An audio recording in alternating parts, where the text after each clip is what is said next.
Now, these are all things that all educators have to be aware of.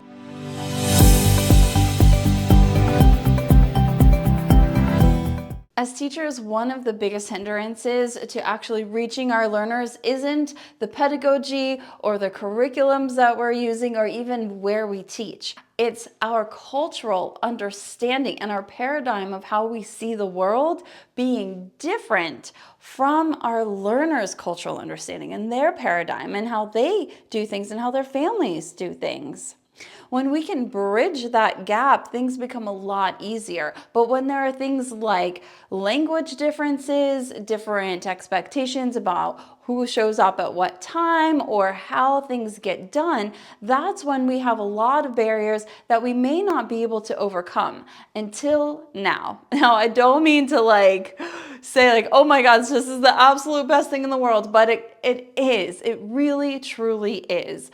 In today's episode, Dr. Conchita Hernandez Legorreta is coming in and giving us an entire presentation that she did for one of our conferences that changed my outlook on teaching altogether. Now, I'd already been doing some of these things with my learners' families, but I didn't really understand the implications of what my learner had gone through as they migrated to the United States, or what they go through when they go home to a family that doesn't speak the language that they speak at school. Now, these are all things that all educators have to be aware of. What you'll notice in this video, and we are putting it out to the public, is that Dr. Conchita Hernandez Legorreta has an incredible CV, and it specifically allows her to be the utmost expert in working with multicultural families with students or children who have visual impairments. That's exactly what this entire channel is all about, is helping you to skyrocket your students' skills without you being so stressed out. Now, those students are people with visual impairments specifically. So if you have an interest in watching a video where you'll get to understand how to teach your students with visual impairments even better, this is definitely the video for you. Now, if you don't have students with visual impairments, but you do have students with any disability, or if you have any students who are not white, Anglo, or match your specific cultural background, you definitely want to watch this video. Now, with all of our videos that we put out that are part of a conference in the past, there are no CEUs available, but if you are interested in professional development, click the link below. We have plenty of options for all types of teachers, especially those working with people with visual impairments, but I won't get into that just yet. Let's get straight to the video. All righty, guys, welcome back. Welcome to Working with Multilingual Families of our Blind and Low Vision Families from Miss Conchita Hernandez Legorreta. So Dr. Legorreta was born in Mexico and grew up in California, and she advocates for the rights of blind children and their parents in the public school setting in the United States and abroad through the lens of intersectionality, focusing on social justice. She received her bachelor's degrees from St. Mary's College of California, majoring in international studies, Spanish, and history. And then she went on to Louisiana Tech, where she received her master's in teaching with a focus in teaching the blind students. As well, she earned her master's in working with the deaf-blind students from Northern Illinois and a doctoral degree in special education from George Washington University. She is a Biden presidential appointee to the National Board of Education Sciences, and she's been published in Future Reflections and Rooted in Rights. She keeps up with research in special education and serves as a peer reviewer on the Journal of Blindness, Innovation, and Research. She conducts workshops on best practices for educators and professionals in the field of disability and advocacy in both the United States and internationally. She worked in the rehabilitation field in Nebraska, where she set up innovative programming for disabled adults. She is the founder and chair of METAs, which is Mentoring, Engaging, and Teaching All Students, a nonprofit organization that trains educators in Latin America that work with blind and low vision students and those with other disabilities. In this role, she engages lawmakers in policy discussions around people with disabilities and inclusion. She is also the co-founder of the National Coalition of Latinx with Disabilities that seeks to amplify the voices of disabled Latinx in the community in the disability rights movement. She currently works at the Maryland Blind and as a Maryland Blind and Low Vision specialist, and she strives to be a voice for change for educators, professionals, and advocates to make full inclusion a reality for people with disabilities. Thank you. Thank you so much. I just want to first, as I'm pulling up my PowerPoint, recognize all the amazing speakers, people that I admire in the field, and amazing presentations. And also the presenters for putting this on. It's a lot of work and it has been so phenomenal. So I just want to recognize both individuals. So you did a really good job of kind of who I am. So you all know who I am, and in the chat, if you can share either where you're joining us from, and if you agree with somebody else, you can be like me too, or why are you interested in this presentation? We're gonna give it a little bit of time, and Rebecca's gonna read out what's in the chat. All right, we've got California, Texas, lots of people from all over the state of Texas, Ohio, Maryland, Colorado, and if I missed you, I'm sorry, Puerto Rico, North Carolina, Massachusetts, Cincinnati. Somebody said they have lots of EL students, so they're looking forward to that. More people who have a lot of EL friends. Washington, D.C., Virginia, somebody from Chile, fantastic, Arizona, Central Kansas with lots of Spanish-speaking students, more people from Texas, Colorado. So it seems like they are looking to meet the needs of their friends who speak a different language, and specifically a lot of EL students. So, and we've got them from all over, not only the country, but from the world, Kosovo, and some in California. So we've got people from everywhere, which is fantastic. That is awesome, and welcome everyone. What you just heard, there was a bell going off at the School for the Blind, so that might be a little bit distracting, but thank you all and welcome.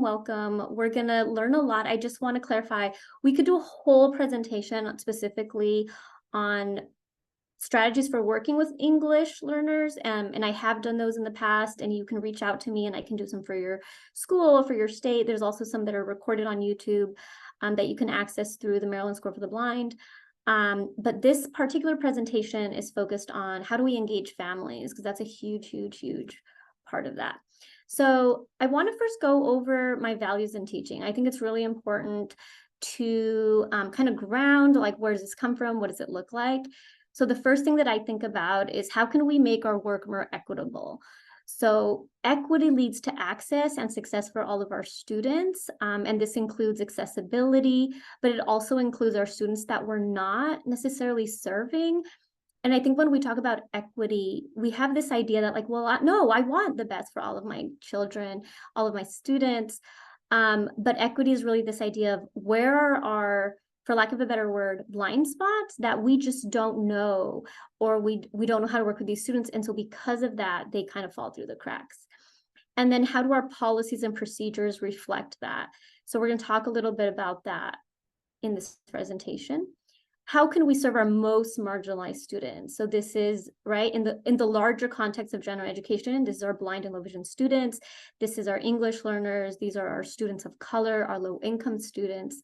And then when you think about our students that are all of these, right, that are low vision or blind, English learners, students of color from low income, the way that they interact with school is very different. So how do we support them and make sure that, we have all the resources that they need? And then how can we improve our craft as educators to be more equitable and serve all of our students? And I feel like this really ties in with what Robin was giving in her presentation about we're in, this 21st century mentality. A lot of people have a lot of ideas on how to work with English learners that are from the 80s and 70s. And we've done a ton of research, a ton of stuff to kind of grow in our mindset and grow in our understanding and in our concept development. And this includes both in education for this particular presentation, but then also rehabilitation. How do we support adults who are going through different processes? Oop, it's not letting me go on. There we go. Okay, so our agenda for today, there's four main areas. We're going to look at foundations in outreach to families and what research tells us about it. What I have found is the way we learn best is by a specific example. Sometimes it becomes so theoretical, right? Like that in theory sounds great. What does it look like when you're actually in the classroom? What does it look like when you actually have to be with a family or in front of a student? And so a lot of our time is going to be focused on that specific real world example. And feel free to ask any questions as we go along. You all are happy to take all of the information, like duplicate it, do whatever it is you need to do. And then we're going to talk about the EL Consortium, which is how do we, after this session, collaborate amongst ourselves on this particular topic, and then some resources. And we already did the chat part, so I'm going to skip that part. Okay, so we're going to look at some foundations in outreach to families. So we're going to look at what research tells us about this, but in the chat box, write what you believe are barriers to family engagement, specifically with this population, multilingual families, English learners. This is a no judgment zone. So if you're like, this is why I think, but I'm not really sure, like no judgment zone, please be honest, based on your experience, those of you who have English learners, or if you don't, what do you believe are some barriers to family engagement?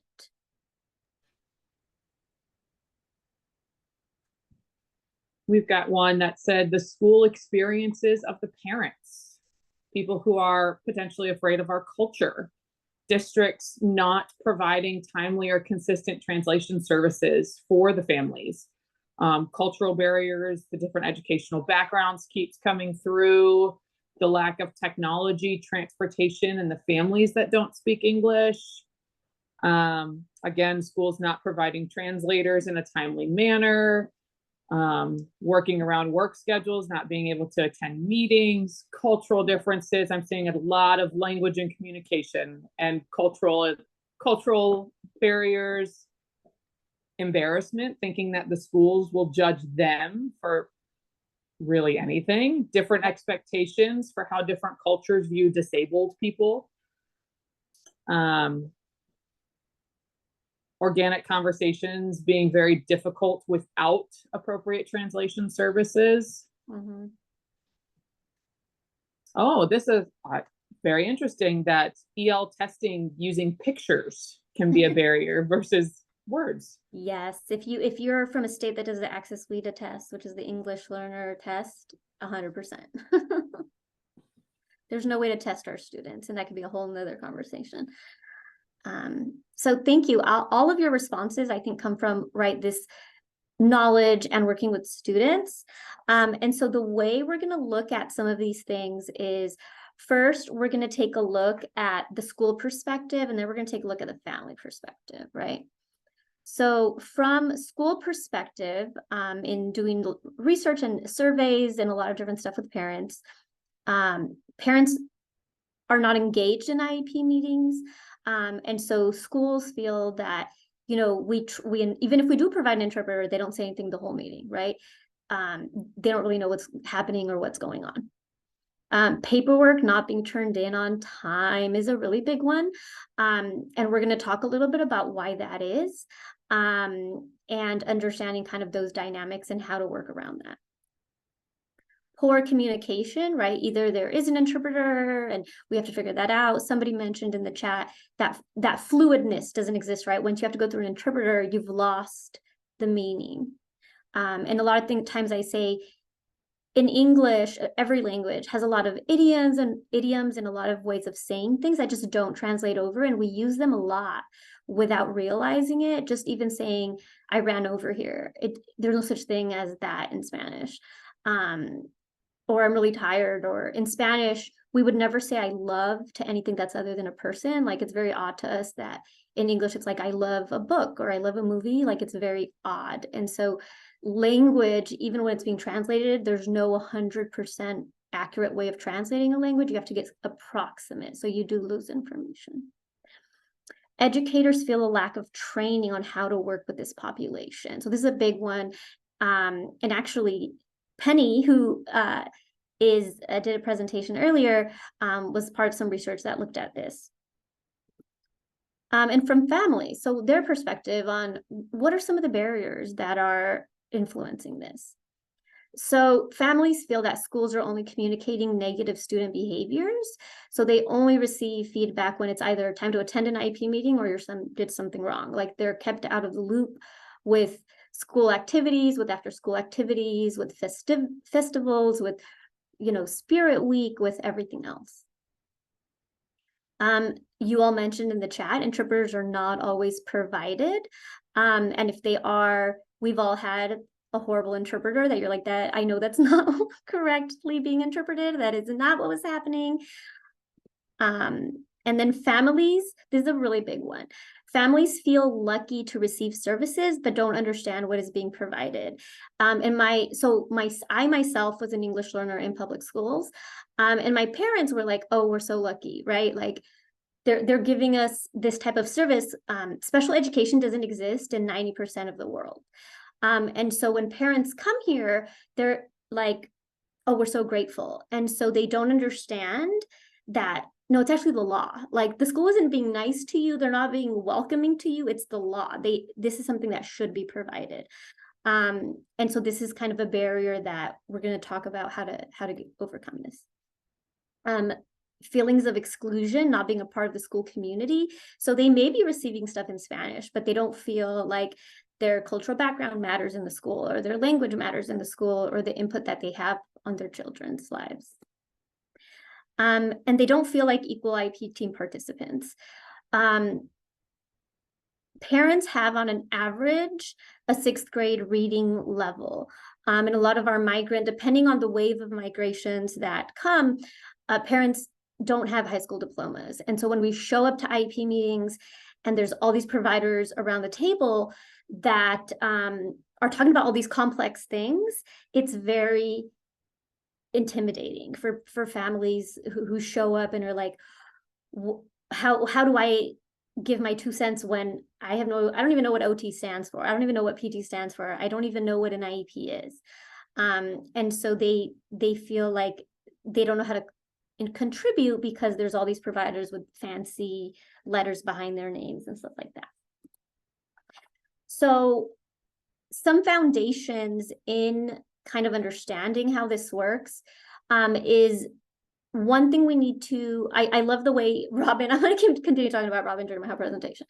One of the things that I think Robin really showed is this idea of like, how do we shift some of our thinking, right?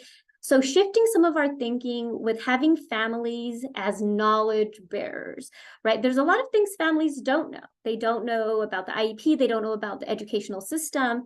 For example, myself, I'm from Mexico, and the way kids go to school in Mexico is you just show up. Like, if you show up to your closest school, you're enrolled. And the same thing is with college. Like my nephews just graduated college or just graduated high school in Mexico. It's not a huge process. Like you finish high school, and after high school, you take a test and then you get in. So the fact that the US has like this huge complex system really throws people off. And so there's a lot of things that parents don't know. However, let's look at it as a asset-based approach on what is it that families do know, and how do we access that information that they do know in order to make them feel empowered and be able to be a part of our school communities. So families, for the first thing, they're the expert in their children's lives, right? They understand what their children are good at. They understand what their children like to play with, what things they are motivated by. They understand their own culture, their own experiences. They're anthropologists in migration, right? Like they have a firsthand account of what that is and what that looks like. And because they're having to navigate a totally different system than one that they're used to, they're learning to become family support specialists. So within the community, there will be individuals who kind of take it upon themselves to support these families and be like, okay, go to this and go to that and figure out how to logistically fill out the paperwork and do all of these things. And then community organizers. Families are community organizing. They're figuring out ways to support each other to get stuff done and make things happen. And so we're going to talk about how to bring families as active decision makers in IEPs and not just sitting there and having it translated into Spanish or any other language for them. And really shifting our mind on viewing both disability and then also family engagement as an asset-based, right? So viewing the blindness or low vision as an asset-based. One of the things I tell parents when you know, they're going through the mourning process and trying to figure out kind of what's going to happen with their children, I'm like, it's very difficult for parents, especially migration and everything. And I say, you know, one of the really good things about your child having, you know, being blind is that they can pretty much get college paid for because there's so many scholarships. And if they sign up for voc rehab, and depending on the state you are, they pay a certain amount. And so that takes off one of the barriers to access to higher education. I myself, I'm one of 5 siblings, and I have the highest education because of that, because I had access to these funding streams that other people didn't. So really looking at how we look at disability and family engagement, looking at it from a positive frame. And also remembering that families include a wide range of people. And so for some families, especially in other countries, it's very community-based. It's not individualistic like the way it is here. And so sometimes when we talk about how things can be done at home, we tend to do this thing where we say, this is how your child can be independent. And the parent's like, but that's not what I want. And so there's a kind of butting of heads, like the family doesn't want the child to be independent. And the family's like, how come they want my child to be independent? Because none of us are independent. All of us are codependent on each other in our community for everything we need. So being able to reframe some of those conversations to be like, let me show you how you can best help your child at home. And when we can reframe it that way, as opposed to independence, which does not make sense in cultural context for a lot of our students, we can really begin to have that conversation with parents. And I'm going to stop here for a second in case there is a question before we go on.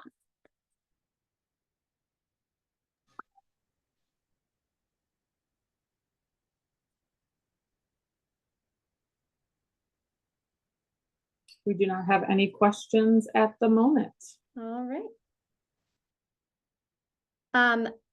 So an important part of everything working in the classroom level and everything is school-wide policies and procedures. And some of you are TVIs and are itinerant, and some of you may work at a school for the blind, and some of you may do administration. So regardless of where you fall in, we all have a responsibility because we are the culture. One of the things that, you know, people say a lot is, especially when we're complaining about things, I do it myself, like, oh, society thinks this, society thinks that.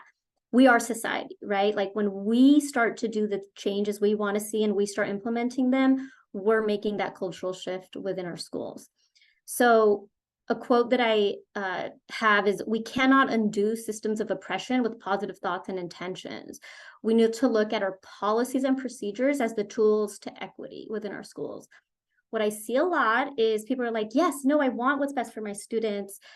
I have the best of intentions, but without intentions are not good enough. Like we have to grow and learn how to do those strategies in order to actually make systematic change. And again, you may or may not be somebody in your school or in your state or in your county who makes the decisions on policies and procedures, but you influence the culture of that school and you influence the procedures and stuff that happen wherever you go. So I need to move this. Okay, so there's 4 levels of interaction with families. And this is not something I made up. This is from the National Center for Systematic Improvement. So these 4 areas help us to be able to better engage with families. So on the screen, I have an arrow going from left to right. And the first one is informing, then networking, collaborating, and transforming. So the first one is informing. And that is sharing and sending materials to families. So this is the bare minimum, right? Are we translating stuff into our parents' languages, into our families' languages? Are we providing them with the information that they need that other parents are getting. A lot of schools are now using portals for this information. Do we have a way for our families to access this in a different language? Do we have a family support person who can kind of help them navigate it? Most of our families, based on research that has been done, our multilingual families, they have a cell phone, but they don't have a computer at home.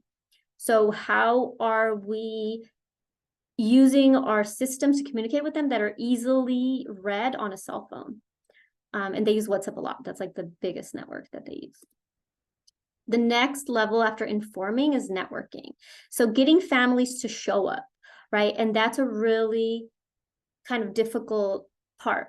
Okay, we're sending them materials now. How do we get them to show up? Somebody mentioned in the chat how families work schedules. That is one of the biggest barriers, as well as transportation. That families have very odd work hours because they're working jobs that aren't 9 to 5, jobs. They're working jobs that are, it could be a Saturday, it could be a Sunday, it could be all night. So it becomes a little difficult to engage with them. And we're going to talk about how to do that. The next level is collaborating. So listening to families and what they have to say. So they show up, we're providing materials for them. Are we actually listening to their feedback, and are we actually taking it into consideration? And then the goal that we want to get to is transforming. So it's engaging actively with families and integrating what they have to say about decisions so that families are driving student trajectory and outcomes. So how can we engage with families so that when we're working on an IEP goal, we have made it simple for them to understand, so that they know where this is leading? So many times our families don't understand what IEP goals are. They don't understand what the IEP is.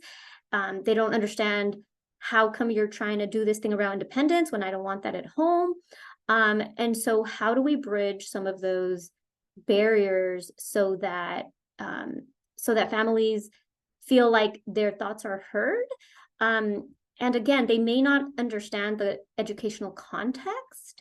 However, how do we still, even if they say something that's like way out there that we think like, that's not going to work, how do we make them feel that their voice is valid and that we're going to take into consideration what they're saying and that they know where the end goal is for a student? So if we're working with a transition age student, for example, how do we ensure that that they know the ultimate transition goal? What do they know that their student is going to college? Do they know that their student, is going to go into a work setting, is maybe going to be connected with disability services after high school? Do they know the potential of their child? And sometimes parents have an idea either way too high or way too low of where their student is. And so how do we have those honest conversations with families about, based on everything of your child, this is kind of the path, we can modify that. What does that look like for you? What are your goals that you have with your student? Okay, so some of the conditions that are needed for parent engagement. So there's 3 areas. So what process conditions? So first, within us, right? How do we change our mindset to be asset-based so that we recognize that parents have something to offer and that they have knowledge? How do we build mutual trust so that they can confide in us and tell us what's happening so that we can better support them? And how do we have staff reflect on this process to be able to say, you know what, I don't know how to support this, but how do I make this happen? And then systematic organization conditions. So family engagement, how do we embed it in all aspects of our school organization? How do we have parents help us plan something, help us plan an activity, help us plan something that we're working on, and help them be ambassadors of our work? Our families love to talk in community about what's happening and what's going on. How do we give them the vocabulary and the understanding so that they're able to do that with their blind or low, about their blind or low vision child like they do about their other children? And then how do we ensure that it's not just the role of the TVI? Because that is one of the biggest barriers as well, is a TVI can't do this by themselves. As an ESOL teacher who is a teacher of English learners can't do this by themselves. And we're going to talk about it a little bit. And then the budget has to be included, right? How does a budget work to make that interpreters and translators be a part of the process? And then hiring bilingual staff is so important. Translation is subpar, and interpretation is subpar, as opposed to having a direct conversation. And so what policies, what needs to be revised? How can we do that to make a change? Here we go. Okay. So we're going to talk a little bit about some specific strategies, and then we're going to go into the example so you can see exactly what this looks like. So the first thing is, when you're meeting with a family, ask them what are their goals for their children, and don't limit it to education. Limit it to, where do you see your child, in the future? Both short and long-term questions with these families, you get very, very valuable information. And come back to those when you're having discussions about the IEP, about school, about goals. I met with a family and they were like, oh, we want our daughter to go to college. And that's really the only idea they had. So anytime we would talk about, okay, this is the IEP. So as we're working on the IEP, these goals are important because they're part of the transition that is going to help her develop the skills that she needs to go to college. As we're talking about maybe a school event, hey, this is a school event that if she participates in, it'll really give her that extra push to be able to get this to go to college. So embedding where they're coming from into the conversations we have, because sometimes it's very difficult for parents to make, like, why should I go to this event that has nothing to do with anything with my child? Providing support on how expectations can change. Again, families may have either really high expectations or really low expectations for their children. And how do we have those honest conversations? And a way to do that is by providing specific examples. Have them observe or talk to a blind high school, blind college student who they can know that it's possible for their kids to go to college. How do they, create these relationships with people in the community so that they know kind of what's possible? But it all requires building a relationship. And I was talking about earlier, translated documents are really important, but they're the first step. How are we really engaging families to understand the concepts, the procedural safeguards? And the procedural safeguards are written in college level. And we know all our parents just get the packet and never look at it again. And so how do we support parents so they understand what's actually happening in that process? Okay, so one big thing that I really want to highlight is trauma with our families. So many parents and students, everybody in the family is dealing with unresolved trauma around migration. And so there may be trauma with other things going on, depending on sometimes, the legal status or, just income. There's a lot of things happening. But something I always say is all migration involves trauma. Even if they had a really easy migration story, there's still trauma involved. So using my own personal experience, we had a very easy, not very easy, but generally more than others. Like we flew in and that's kind of how we immigrated here.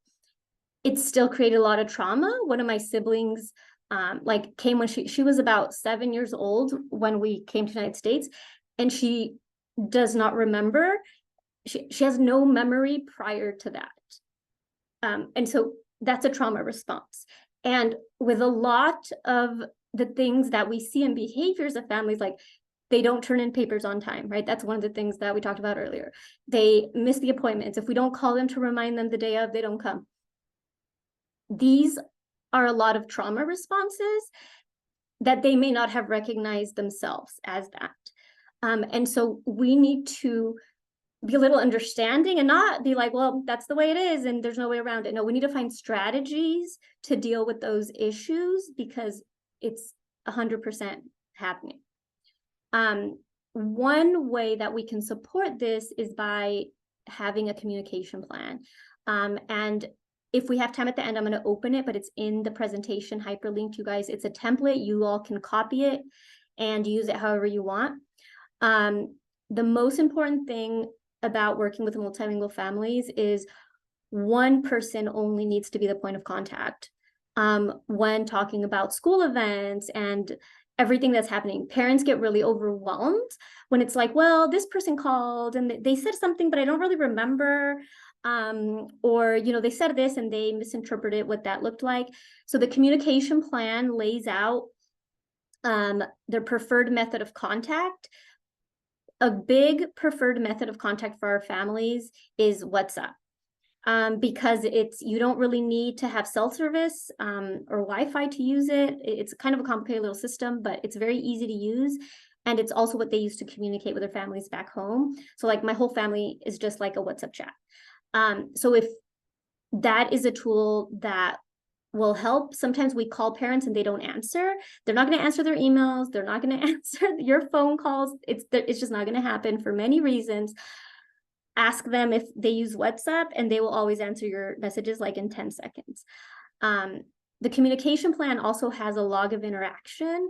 And so it's just literally a communication log of this is what happened. So a provider can go on and be like, oh, I see this was discussed and this is what talked about, because parents are going to forget who they talked to and they're going to forget what was said. And part of this is the trauma response. So you have to organize that on your end. And then also the goals. What are the goals the student is working on that are in an easy to understand manner so that the parent knows what's happening?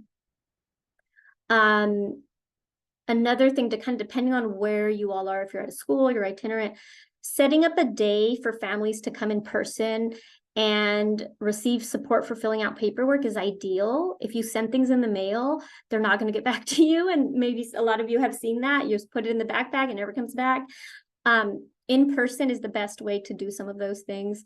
And so if you set up something at the beginning of the year where it has everything, or it's part of your IEP meeting, you set up some time aside either before or after to get all the paperwork you need for everything else. That will be super helpful. And then engagement events specifically for this population. And that's the example we're going to go into in a little bit. Okay, so before we go into the example, is there any questions, comments, anything in the chat? So I don't see anything in the chat specifically, but I actually do have a question for me. Yeah. Just as I'm listening to you. So with all of those, the different strategies and everything that you just gave, how can you go about taking all of these different points and things into consideration to make a family more engaged in the whole process for their kiddos, but at the same time, like I think of like the expectations being too high or too low, right? Mm-hmm. Where if they're too low and you want to push their kiddo to, you know, like, no, like they can do more.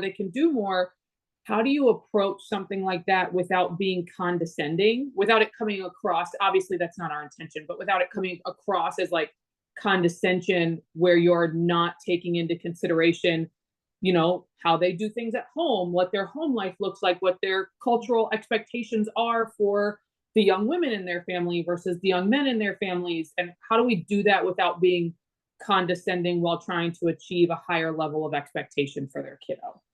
That is such a great question. There's a lot wrapped up in that question. The first thing is absolutely ask them about what's going on at home, and ask them like, so what type of things do you all do as a family? So how does this particular child participate in that? And sometimes it's like, oh yeah, they do this and that. Sometimes it's like, well, no, they're blind, so they don't participate in that. So as you kind of do that intake of like trying to figure out the goals, it's when you figure out what's going on at home. What activities do you all do at home together? Is there shows you watch together? Is there community events you go together? Do you go to church together? Figuring out that information is going to be super, super helpful. But also gender roles. Gender roles are huge, especially for Spanish-speaking families. There's very, very marked gender roles. And so it's actually interesting because a lot of the times the girls will be more independent because they're expected to do a lot more than the boys are. The boys are expected to sit pretty and be maintained. And so part of that, and the way I have that conversation is trying to explain explicitly how American culture works. And I don't ever do it asset-based. So I don't say this is good or this is bad, either American culture or their culture they come from, right? Just explaining, hey, in American culture, when your child goes to college, he's going to be expected to cook his own food, and he's going to be expected to do his own laundry. And so while he may not do that at home, we really want to prepare him as he's getting ready to go to college, what that looks like. And so explaining it in a way that's explicit to parents as like anthropology kind of, right? Like, I know, in our countries, it doesn't work that way, but here, that's kind of something that's expected. And sibling dynamics are also really, really big. And we're going to talk about that a little bit. Siblings that are sighted, get put into roles that they shouldn't be doing to help the blind child. And so they get a lot of pressure to do things for that child, to pick up anything that child drops, to kind of be in charge. And they get in trouble if something happens to that blind child. They get in trouble if the child falls. They get in trouble if that child, didn't do what they were supposed to do because they're in charge of them. So that's also a really big dynamic that families are coming with, that we're going to try to disrupt in a way that isn't like, this is wrong, but rather, oh, let's try it a different way. And it's something that's really big. Another question that people ask me a lot is this idea of like how disability is seen in Latin culture, or how disability is seen in other cultures. I will link at some point. I wrote an article for Refinery 29 about kind of my personal story and just some ideas about migration and disability. And there's this idea that just inherently culture is culture and it's not dynamic. And so there is a lot of ableism and a lot of different ideas around disability in Latino culture, but it's not inherent to the culture. It's inherent to the fact that Latino communities are not receiving information, resources, and support in their language and that's culturally competent. And I take my parents as a perfect example. Like they had very negative ideas about disability and kind of what the expectations were. And when it was able to be presented to them in a way that was understandable and it was culturally competent, they were some of my biggest supporters to be like, oh yeah, you could totally do this on your own. A funny story is I was going to go take my GRE, and it was like in the middle of San Francisco, and I had just learned how to use a cane, and I was telling my dad all about it and all this stuff. And he was like, that's great. I can't find parking, and we're like 6 blocks away, so you can find how to get there, right? And I was like, in my head, I was like, no, you were supposed to know the ideas, but not actually implement them on me. And so I was like, I don't know how I'm going to do this, but I didn't tell him that because I had already told him all these stories about how I can do everything. And so I got out of the car and I was like, okay, I will go find it. And I did go find it and I was fine.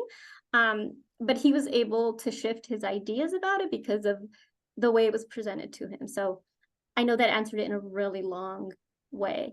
But no, I wrote down a million different ideas from everything you just said, which is fantastic. So thank you. That was my question. I appreciate it. So this is where everything gets tied together. So we did this, I like to think, awesome event at the Maryland School for the Blind last fall, which we're going to be repeating. And it's an event that is for families, and we made it culturally competent. So chisme is a big thing in the community, which is like gossip, but it's not exactly gossip. It's like how communication gets shared. And there's like research on how chisme helps build community and all of this stuff. So we called the event Todo el Chisme de la IEP. What we realize is that parents are showing up to IEP meetings and they don't know anything about it. They think we're doing them a service. They're so grateful just to be there. They don't ask questions. They don't know what is happening. So you all I made this in Canva. And if you want it, I can literally share it with you so you can just duplicate it and like, don't redo everything we did, just copy what we did. So in this event, we invited the whole family to come. So the parents, the siblings, and the child. And we, let me look at the flyer. We had the event from 9 a.m. to 2 p.m. And if parents needed transportation, we provided the transportation because that's a huge barrier to make things happen. So what did that look like? So let me move this out of the way. So we did the full day event, and it was on 101 of the IEP. Don't create things from scratch that already exist. There's an amazing resource that is understood.org, and everything on their website is in English and in Spanish. And understood.org is a website that is meant for students with disabilities, specifically like attention disabilities and learning disabilities, but their materials are fantastic. They're evidence-based. They're based in great teaching standards, and they have this amazing resource that is called the IEP Binder. And what it is you download templates that have 6 different sections on important things in the IEP. So you're supposed to print them out as a parent and put them into a binder, and it already gives you how to divide up the tabs. So like one of them is communication with the school. The other one is where to put in the IEPs. Another one is assessments. Another one is work samples.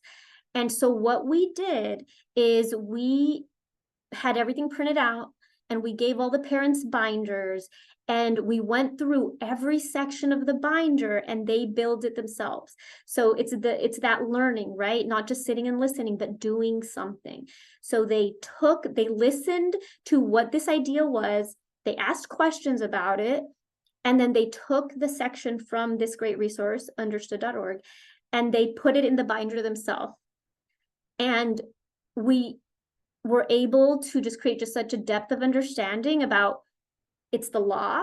Actually, it's not, the school's not doing you a favor. And we were able to bring providers from all over the state. So we had our rehabilitation organization come, which here it's called DOORS. We had the National Federation of the Blind come and explain stuff. We had the Library for the Blind in Maryland, which are an amazing resource. We had our Deaf Blind Project come out. And it was the first time a lot of these parents knew any of this information.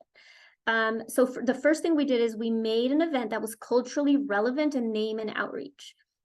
It is really difficult to outreach to this parent, and I'm not going to pretend like it's not. So we called them personally, like a month before the event. We sent it out in all our beautiful newsletters, and you all probably see this as well. We sent it out in all our newsletters, and we had 0 people sign up, because that is not how parents interact. So we called them individually, we filled it out for them while we were on the phone with them, and then we called them the day before. Hey, I just want to remind you, this is happening tomorrow. And we sent them messages through WhatsApp so that there was no way to forget. So we partnered with others so that we wouldn't bear the responsibility of the money for this event, because it was expensive. So NFB of Maryland, we provided free lunch as well. When you provide food, people come. So the NFB of Maryland paid for the food. And we have a specific project in Maryland that some of you have heard of. It's called the Maryland Bridges Help Desk. It's an amazing resource. You can pretty much email them any question at all, and they will give you a robust, like you can send them a question about like, tell me all the mirroring, screen mirroring platforms that exist and costs. And they'll send you like this intense, digestible, amazing thing. So the Bridges helped us, provided us with all the material. So they bought the binders and the dividers and all of that stuff. So then we told the parents it's going to be free childcare, bring all your kids, right? So not just the blind kid that is about, bring their siblings. And this was done intentionally. As we talked earlier, there's these dynamics that exist with siblings, especially in the Spanish-speaking community, about you're in charge of your brother. You're the one who, make sure they're okay. You make sure they don't fall. We literally have one student that showed up, and his brother, literally, he doesn't use a cane, and he holds onto his brother's shoulder, and his brother is his guide. And that's how he gets around everywhere. And so we're trying to break some of those dynamics in an asset-based way, not being like, don't do that, but rather let's show you how to do that. So while the parents were in this session, the students we told the parents free childcare, but what we were really doing is ECC lessons where it involved all of the students. And then we had free lunch. So everyone ate, and transportation if requested. Because that's a huge, huge barrier. And then again, like I said, we partnered with all our different organizations that are a part. And we had to call each parent individually in order to come. Okay, so for the parent workshop, a little more specifics. Does anyone have any questions before go on to this section or comments?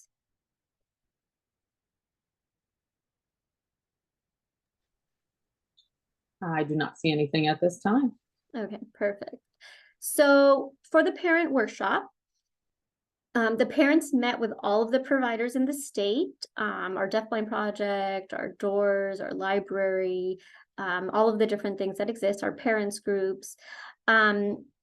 We tried as much as possible to minimize the use of interpreters. So if the agency had a Spanish provider, then we asked that they please come. If they didn't, then we provided the interpreter, but you do lose a lot of information when you do interpreting. And so we wanted it to be as direct as possible. When the whole event is done with interpreters, it's no longer a Spanish event, and you've lost a lot of information. So kind of keep that in mind as that's happening.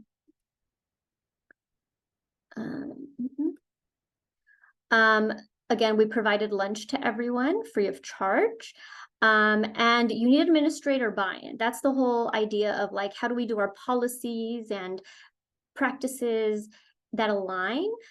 So our superintendent of the American School for the Blind, Rob, came and he gave everyone a welcome. And I think the parents really appreciated that, because sometimes there's this feeling of like, well, we're not really that important, or, you know, they don't really care about us.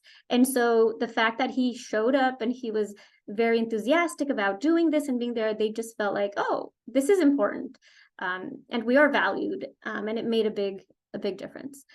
And on the, let me go back to the last one. So on this slide, we have 3 pictures. We made certificates for the parents. And those certificates said like, I'm an IEP expert, pretty much. IEP, the word doesn't translate into English. It's like an IEP defender. And so in the first picture, we have like an older sibling. This is a perfect example of don't assume like family dynamics. An older sibling was the one who really did the paperwork and stuff with the dad. And so they have their certificates. In another picture, we have the families learning about the Library for the Blind. So a bunch of them didn't know BARD and NLS existed, so they were able to sign up for services, or they were signed up, but they didn't know about the Braille display that you can get now with NLS. So they were able to register and sign up. And in the third picture, we did breakout groups where each provider kind of gave information. They were able to ask questions. And so they're sharing, I forget what group that one was, but they're sharing about one of the informational sessions. And in this slide, we have the superintendent who's sharing, and the interpreter, and then we have a mom with her certificate. Okay, so this is the really exciting part that we did. As the parents were receiving support, we were doing ECC lessons and stuff with the students. And so we had a TVI, an OT, a social worker, and a TVI in training who were a part of this. And my big things are both collaborate and delegate. Collaborate and delegate. So if I were to do this, it was just, I could not do both. So I had an amazing team. I think some of them are actually on this session. Shout out to all of you who were a part of this, who put this amazing day of events together for the students, where the students got to do different activities. They were able to, we have an amazing track that's adapted, and we have a playground, and all of our kids love soccer. So we were able to do that. And the sibling dynamic was the most important thing that was a part of this. So we encouraged the siblings to attend, but then also were able to provide siblings with, why don't you enjoy the activity, right? We're doing in the top left picture, there's a picture of the kids they were doing a craft. And again, I didn't plan it, so I don't know all the details better than some of my colleagues who did the activity, but they encourage a sibling, instead of helping your sibling, why don't you enjoy the activity, right? Why don't you, and these are some better ways that you can help your sibling. So instead of doing it for him, why don't you use verbal prompting to tell him where it is? And so that just becomes really powerful, because then the kid is like, oh, yeah, I can definitely help in this way that is less involved and gives the blind sibling more autonomy to kind of do what they want to do. And we had just a great example of one of the siblings, the same sibling who held on to their sighted sibling as they were walking, and that's how they got around. They came to this event as their first event, and were able to kind of get some information, and then they came to our Braille Challenge event, and the sibling was like, I love this, I want to be a part of this. And the blind sibling, our theme this year for Braille Challenge, shout out to Jackie Outwell, who I think is listening, she leads our Braille Challenge in Maryland. The theme this year was science, like STEM and science and scientists, and we had a little photo booth where the kids could put up little things that, like, I want to be a blind scientist, and the sibling is like, that's what I want to do, I want to be a blind scientist. And I was trying to explain, well, you're not really blind, and he's like, I don't care, I want to be a blind scientist. But that's what we want with the siblings. We want them to have such a positive idea of what blindness is that they encourage their blind sibling to be a part and to be encouraged. And so that student is now doing really well, and the whole family's involved, and they come to our events, and it just made a huge, huge difference in the life of that particular child. A big thing that I feel that as a field, we tend to either do an event for kids with multiple disabilities or not, right? Or we do like, okay, this event is more for high functioning, and I'm doing quotes because I don't like those terminologies, but a big part of this is we encourage students with multiple disabilities to participate in their families, because their families need this information just as much as anybody else does. So we have a picture on the bottom right of one of our students with multiple disabilities. He's a wheelchair user. He uses a communication system, and he has a paraprofessional who's amazing, who really knows how to work with him and engage with him so that he can be a part of it. So we paid the para to be a part of this event so that they can come and support the student. And this allowed the parents to be able to fully engage with the session, because they were like, well, they don't have time off when the child is home, right? Because especially our students that are more involved.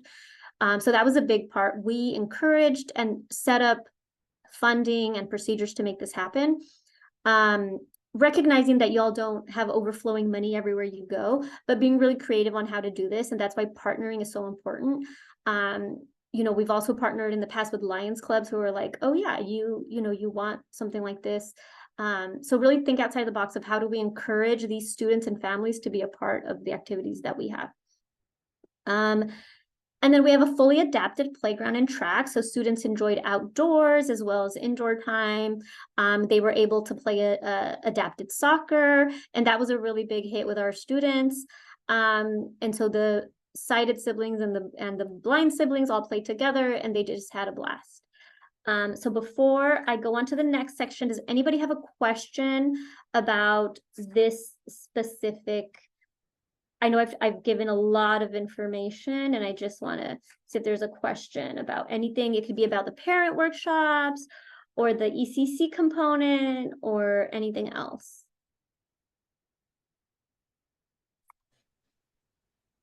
There are no questions in the chat at this time, but we do have about 3 minutes left. Perfect. All right. So, okay, I'm going to go a little faster then. I was like, oh, I have so much time. So again, some of our lessons we learned, if you want to save money, collaborate. We did spend money on it, but not as much as we would have. Like, we didn't spend, food is the most expensive thing. We did not pay for that. Another idea we had is we did it from 9 to 2, and we realized, what if we don't give them lunch? We just give them a snack. So if we do it again, that's what we're going to do. And then again, siblings, so important. This is a big thing. When you have an event, especially with Latino families, tell them it's 45 minutes before the actual event is going to start. You can get mad and be like, why are they late? Or you can adapt yourself to accommodate what's inevitably going to happen. And that's what we did. We didn't actually start until closer to 10, even though our flyer said 9. And it worked out perfectly. Finally, everybody was there. There's transportation issues. There's a lot of different things going on. They're going to be late. You can either get upset or you can adapt. So we adapt and we change all our time so that they're not actually the starting time. If you want the flyer from Canva, just reach out to me. And again, we really liked including students with multiple disabilities. I'm going to talk really quickly about the Blindness and EL Consortium. So if you are interested in this topic and you have questions or you have resources, a lot of you all are doing amazing things already.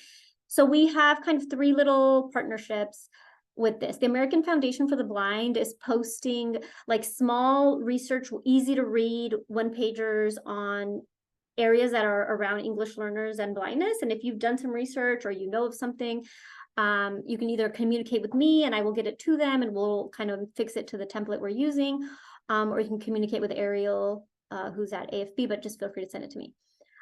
If you are interested in more information and practice, Paths to Literacy has a whole section on this topic.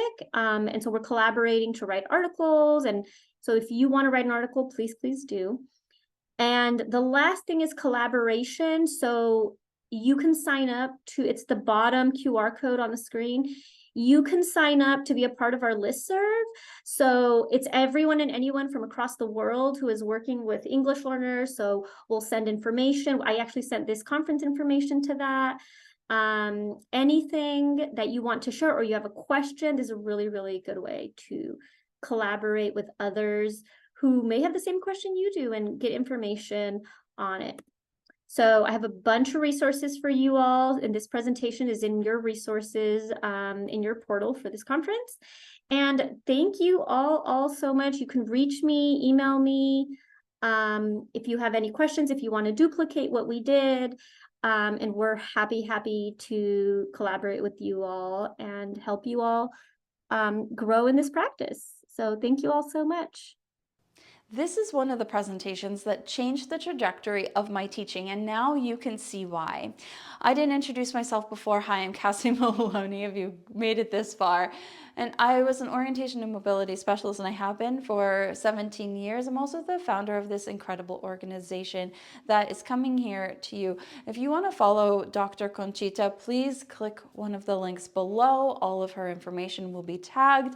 And if you are interested in getting to know how you can be a better teacher for students with visual impairments, I welcome you into our community. Our website is down below as well. You can always leave a comment, let me know what you thought. And as always, if you would like and subscribe, because we all have to ask you to do that these days. That way our channel can grow and reach even more people. I hope you can take this information and use it to help you to take a step forward.